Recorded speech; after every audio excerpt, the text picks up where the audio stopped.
Hi guys, welcome back to Rts Share Tea, where respiratory therapists live out loud.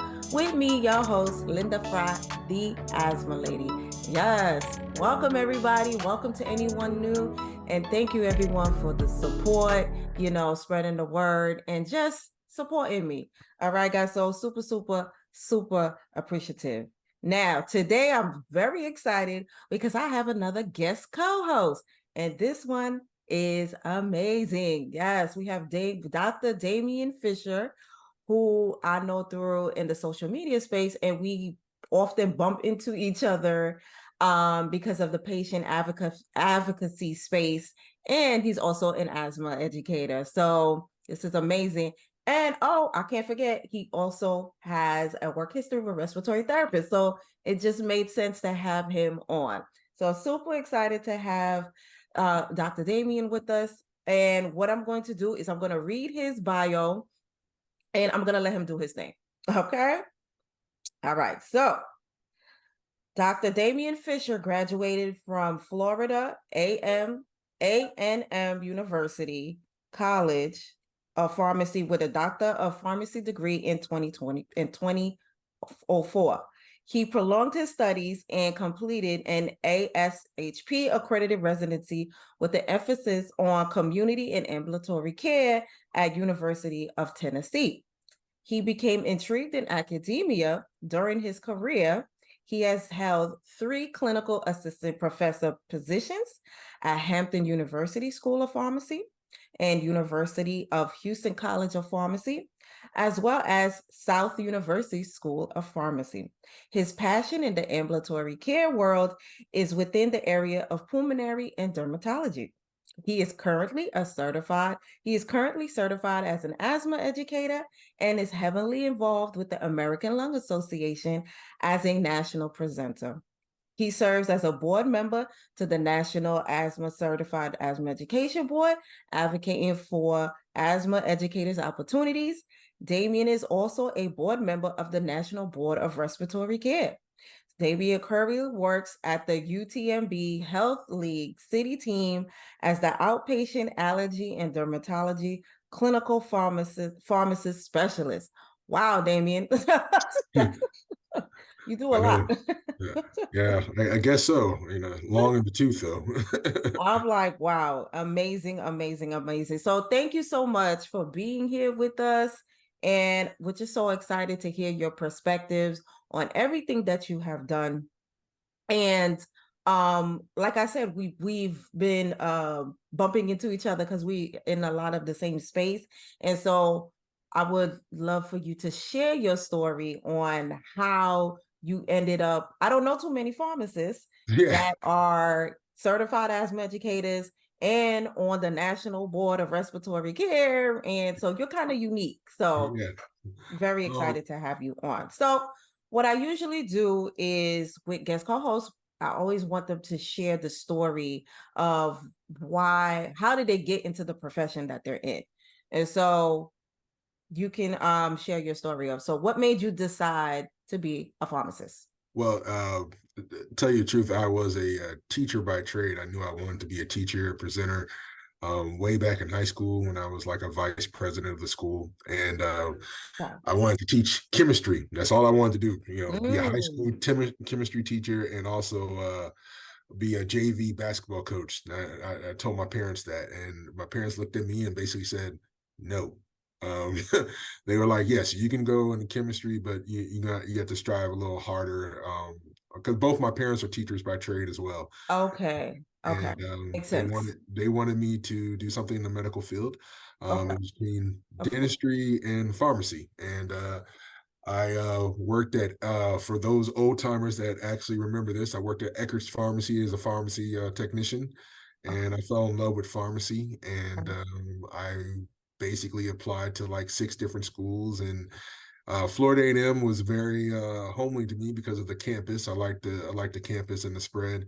And Okay. so when I got into pharmacy school, I noticed that there were different opportunities, not just community pharmacy, but I think the best thing I can always tell students and the best thing I can always tell anyone is that you had to fit your attributes, your characteristics to whatever you are going to have a long career in. So I know I'm very loquacious, I'm very personable, I'm extrovert according to most people when they try to characterize me. So Yeah. ambulatory care just seemed like the best bill for Yeah. me. And I love talking to patients. I love breaking down concepts for patients. That aha moment, that Yeah. that brings me joy, right? Love That it.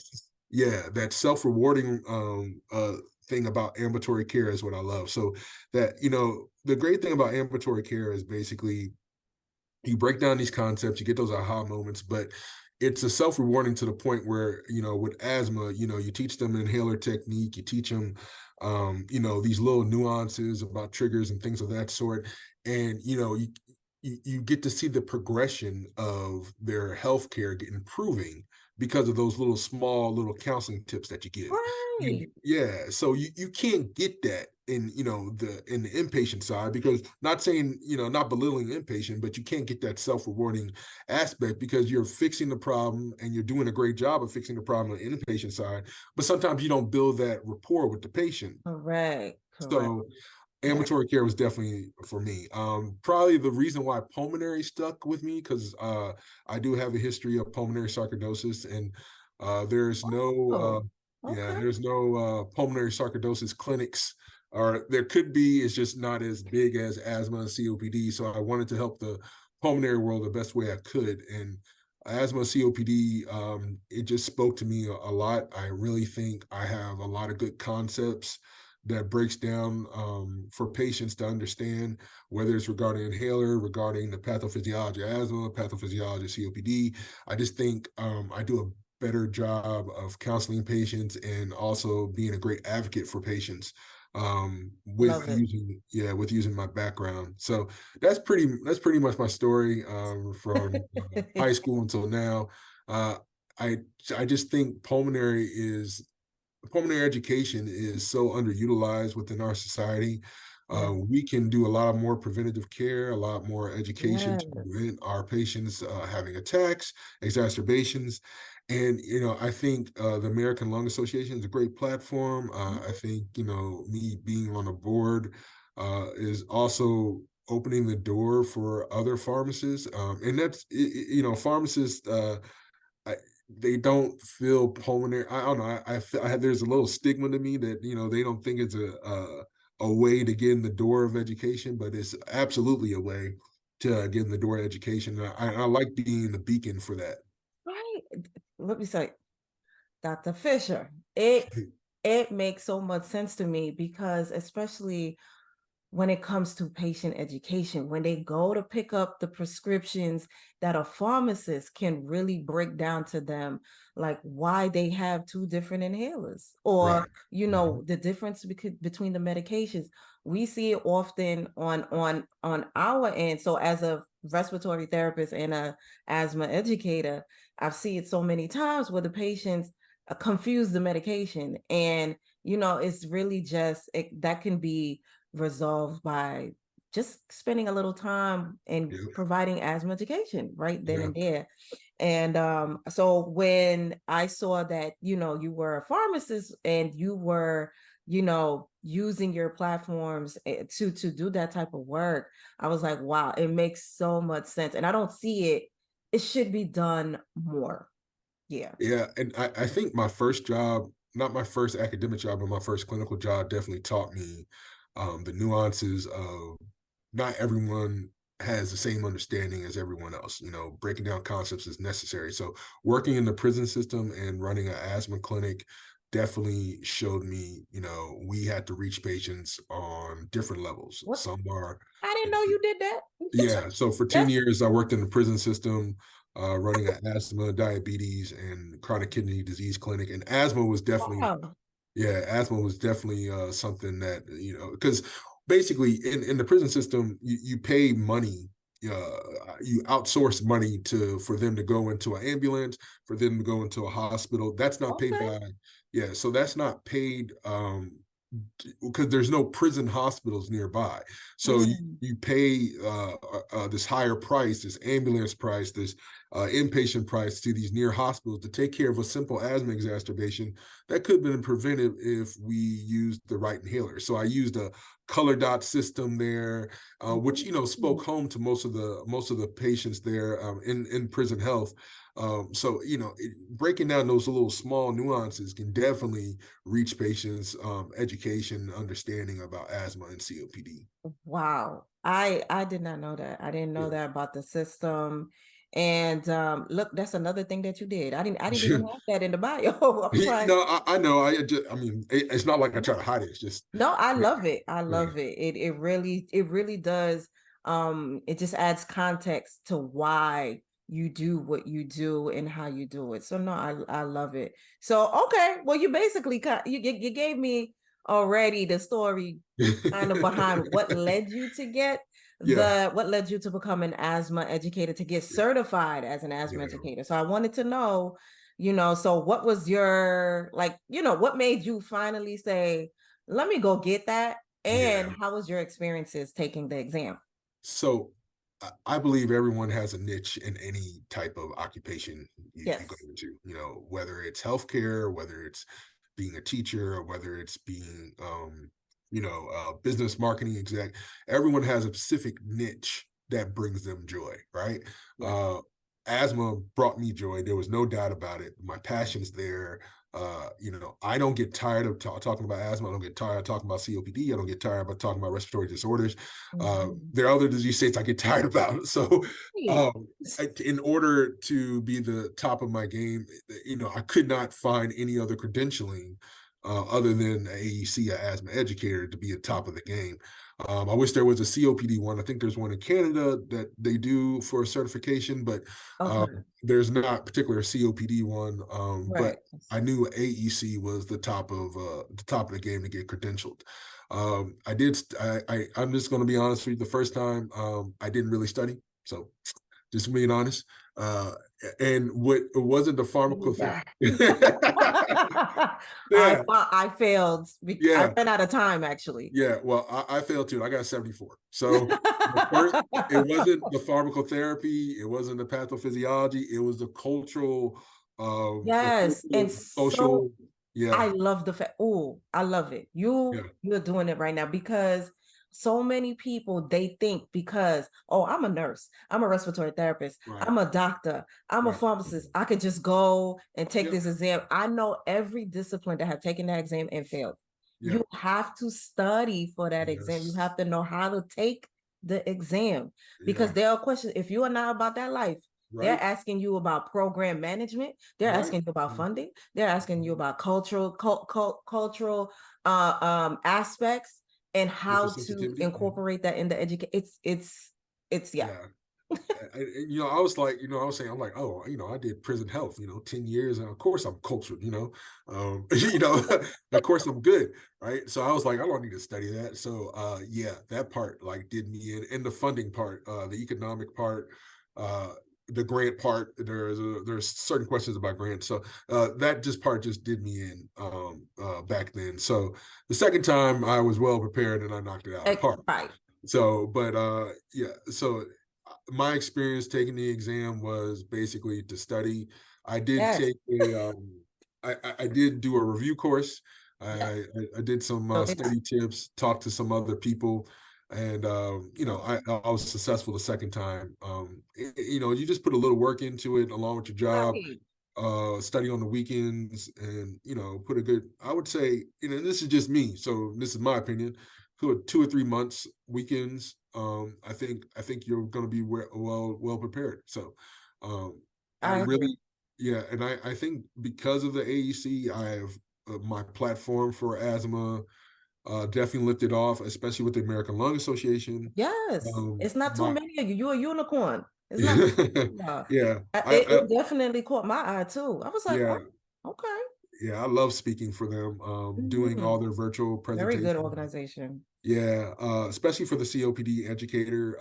I can't do the asthma anymore, but I can do the COPD educator that they Okay. do. I also took it. It gave me a great platform to speak at Breathers Club, Better Breathers Club. I know. So that's like more of a respiratory rehabilitation centers that they have all across Texas and other states as well. So I go there when they need, out of my time, and basically talk to them about talk to a group of patients to help them be mature in age. I don't like saying the word old. Right. Have them be mature in age, and basically talk to them about inhalers and techniques, funding, prescription assistance programs, grant programs where they can get these inhalers and they don't feel like they're economically strifed. So I really, really, really appreciate the AEC credentials, because it definitely let me be able to touch more patients and be able to engage my community more. Nice. I love that. And like I said, when I saw when I saw your profile on LinkedIn, it really it did catch my eye, because I was like, yeah, I don't know too many pharmacists that do what you do.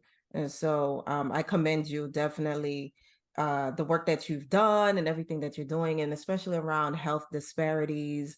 And it's so needed. It's Yeah, and none of I don't feel like any of these problems are new. Like, just going back in, when I do my research, and just these are not new problems. no, It's just that it's they're like, ongoing and consistent problems. you understand, when are we gonna start finding like solutions, like Right, real solutions right, right, to these issues? So right. it's yes. And so yes, we could segue into patient advocacy. So what does patient advocacy mean to you? So I think it's a big umbrella. I think the first thing is connecting patients to outreach resources that are affordable, also is attainable for them. So it's Right. not only about getting them the medication, it's getting them the education. Yeah. It's also getting them the actual provider help.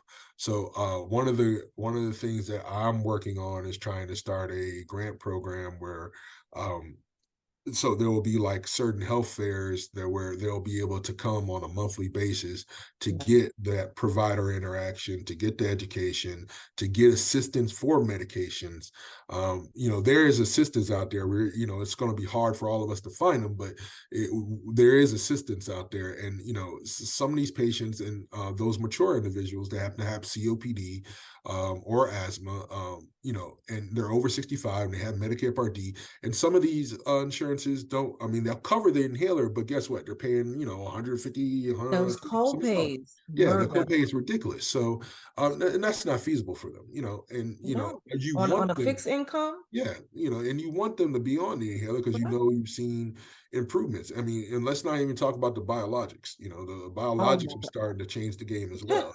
So now that Dupixent will be having a COPD FDA approval.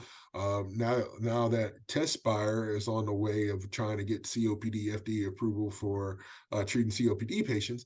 I'm trying to find different ways to bridge that gap. So in my current role, I try to do prescription assistance programs. I try to Okay. volunteer at the homeless, at a student run shelter I love clinic it. called the St. Vincent's Clinic down in Galveston. So I volunteer my time there. Also volunteer my time at the Better Breathers Club. So any way I can go out to the community and engage them with pamphlets, education, prescription assistance program, I will go ahead and fill out the form for them. Okay. Because, I don't, if they don't need to fill it Sometimes you out, have I to. could do it for them. Yeah. It's just going to take a couple minutes. And it's not a couple minutes, maybe 15 minutes.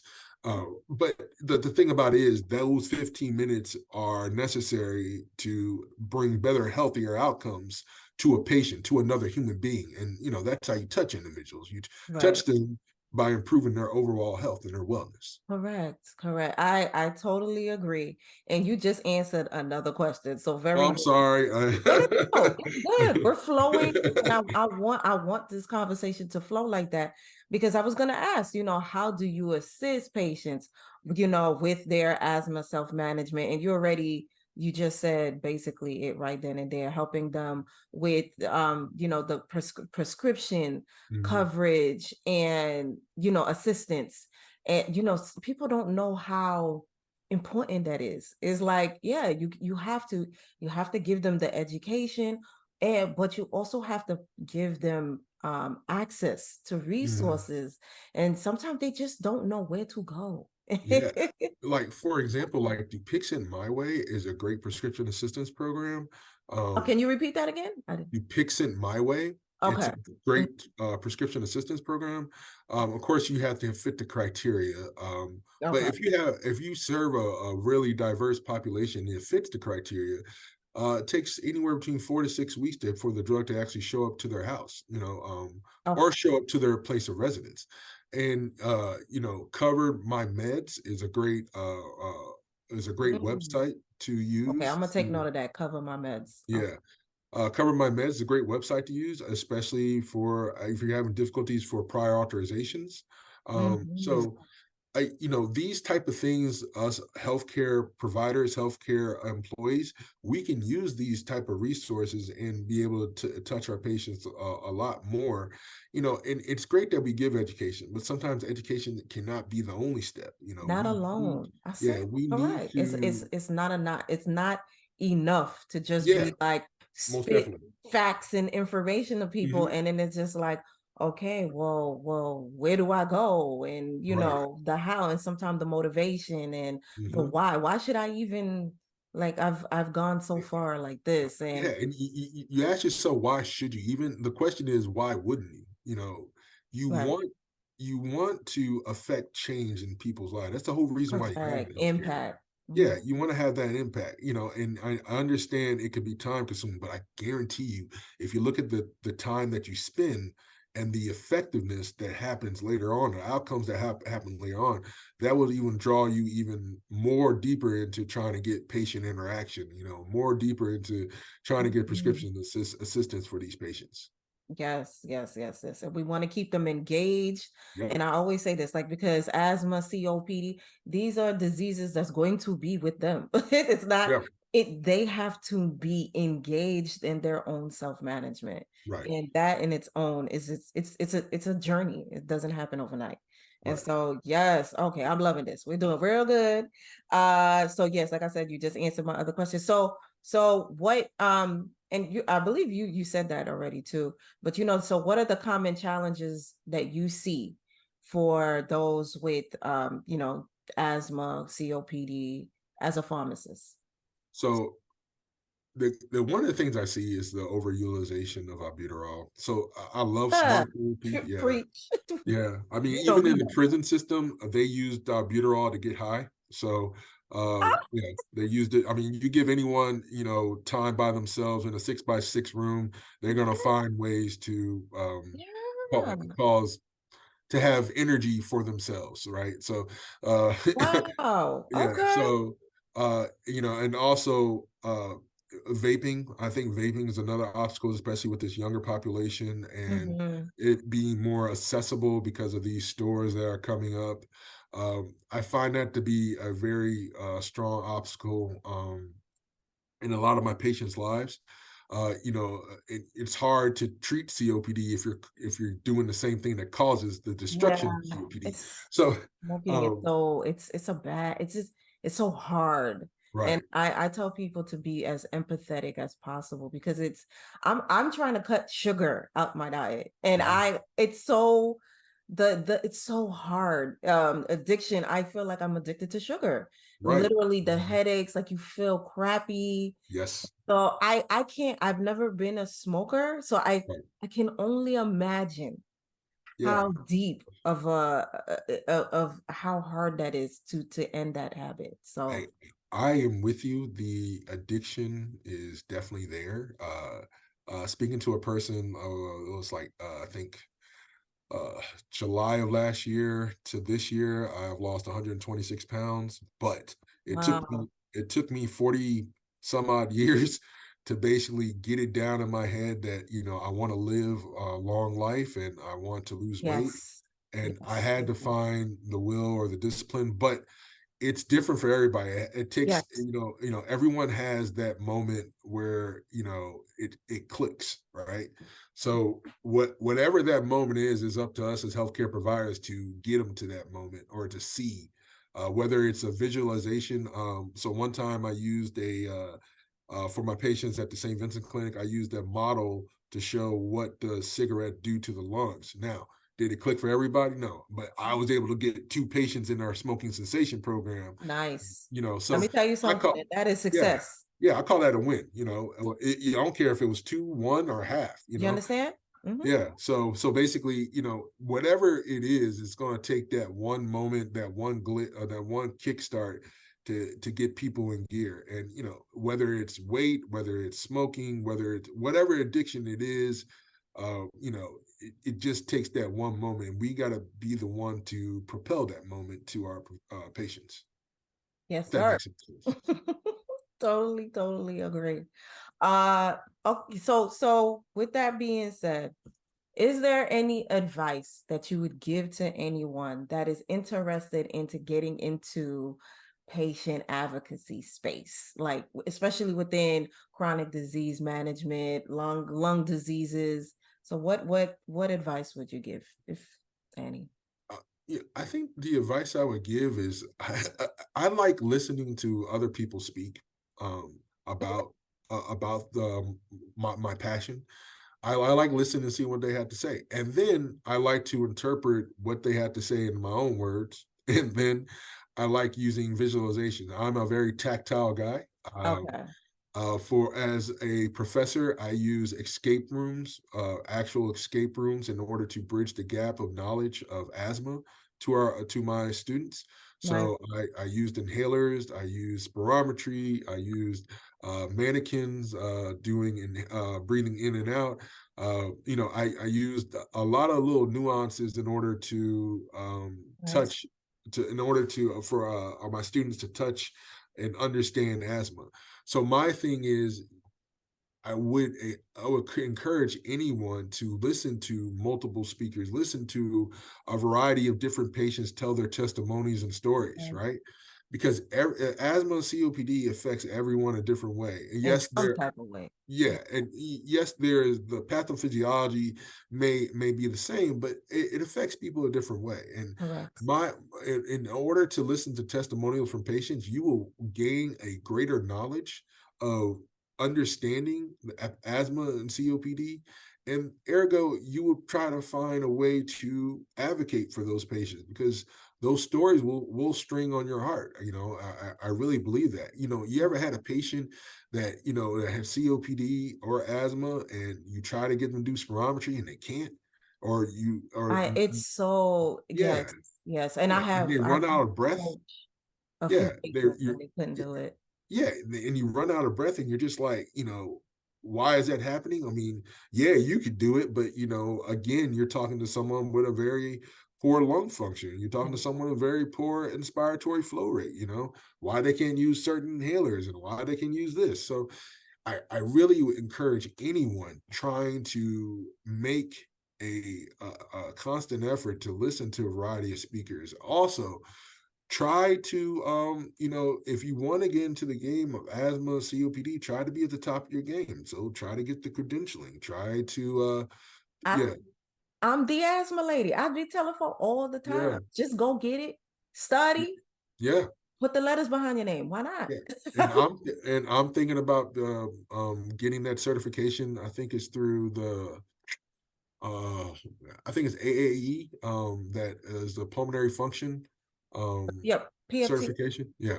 So I'm thinking about doing that. That's I through want the NBRC too. Yeah, and BRC as well. So I'm thinking about doing that, seeing if I can do that, since I am a pharmacist. But I do it so often. I am going to study for it though. I'm not going to take it, not going to take that lightly.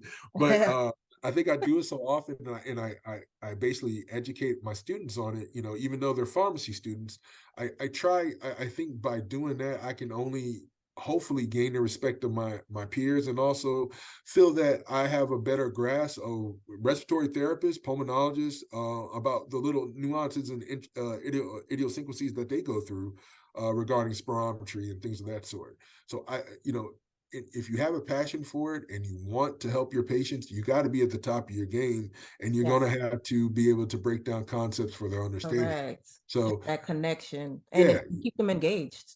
you got to keep them engaged, because that's the only way they're going to bring a healthier life to themselves. So correct. Well, thank you so much, Damien, for that. And So is there, so this is the time to plug. I always Yeah. give people an opportunity to plug anything that they're doing on Rts Share Tea podcast. So what you got going on? What's your next thing? Go ahead, plug away. So my next thing is trying to get that grant lifted off. If You you know, need right help. now. Okay, I hear you, and I just want to also, you know, give a shout out to you. I mean, I have looked at your bio as well, and you're at the top of your game. The fact that you're doing Oh, stuff thank in you. Yes, the fact that you're doing stuff independently and you are killing it with your presentations. I've listened to a couple of Thank your you. podcasts. I also have listened to some of your presentations. You know, Thank more you. shout out to you. You Appreciate it. you did it. You did it for yourself, by yourself, and I think that's awesome. I think going forward with me, I think working on the grant, always trying to teach within the respiratory therapy school, the PA Okay. school down here. Maybe right now I'm an adjunct professor at Texas Southern University College of Pharmacy. Uh, I think I always want to have my hand in academia, but I'm trying to get this grant lifted off Okay. where we can have monthly health fairs for our COPD and asthma patients. We'll Okay. be doing spirometry, inhaler education. I'm trying to get to garner a pulmonologist to come out as a part of their. I was gonna suggest he's retired, but Dr. Oh, Leroy Graham, he was the Leroy Grant. Dr. Leroy Graham, yeah, he was the director of the Not One More Life program, huge program. And he Okay. was everywhere. So he retired not too long ago. So he is one of my mentors, Oh, okay. All right. Dr. See. Leroy Graham. So I might, Yeah, might be able to finagle something, I So appreciate it. I yeah, yeah, appreciate it. yeah. So hang in there. Yeah.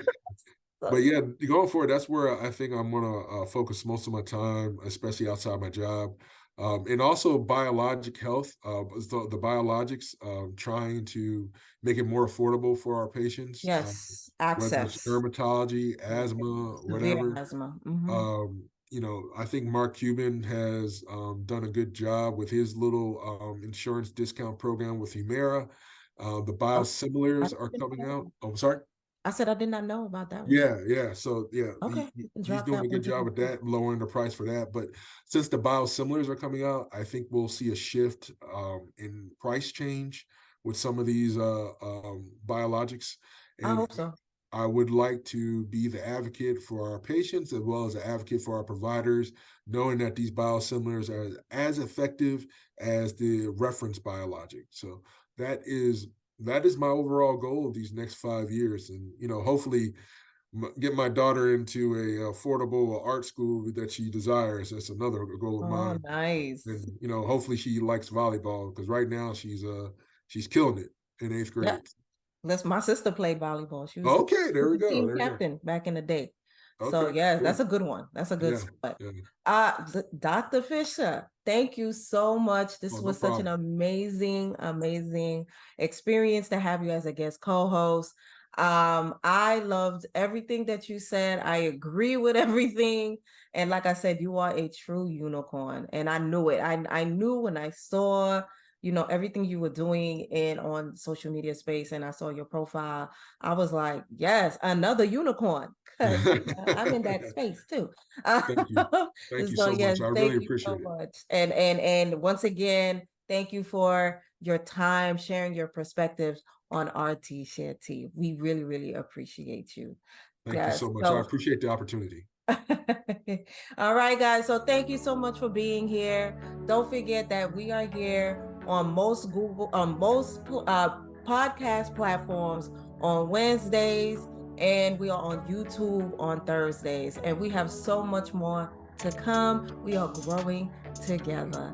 All right, guys. So I will see you next week. And remember to invest in yourself and to only compete with yesterday's version of you. See you later. Bye. Thank you. Bye.